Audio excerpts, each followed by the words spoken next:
ఇప్పుడు గుర్తుకొచ్చాడా నాన్న? అల్లుడు నన్ను పచ్చడి కింద దంచేటప్పుడు గుర్తుకు రాలేదా ఈ నాన్న? ఏం చూసుకునే నీకంత పొగరు? ఏమన్నా పై ఉండే మూడున్నాడానా? ఏమన్నా తేడా వస్తే పుట్టింటికి వెళ్ళిపోవచ్చు అన్న ధైర్యమా నీకు? అల్లుడు గారు, మీరు డైవోర్స్కు అప్లై చేసుకోండి.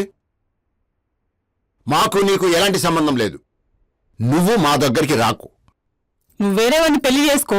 వాడు డైలీ తాగేసి వచ్చి నిన్ను గొడ్డుని వాడినట్టు బాస్తే అప్పుడు తెలుస్తుందే నీకు మా బాధ. అమ్మా చీ ఆపు. ఎవరే నీకమ్మా?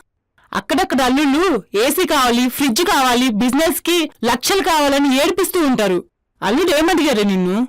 టైముకు కోర్ చేయి, మంచిగా ఉండనే కదా అడుగుతున్నారు. ఇలాంటి అల్లుడు దొరకడం మా అదృష్టం. నీ ఇలాంటి కూతురు పుట్టడం మా దురదృష్టం. నువ్వు ఫోన్ చూసుకుంటూ లైఫ్ ఎంజాయ్ చేసుకో. రెండల్లుడు, మనం వెళ్దాం. నీకు వేరే మంచి అమ్మాయిని చూసి పెళ్లి చేస్తాం. నన్ను క్షమించు నాన్న.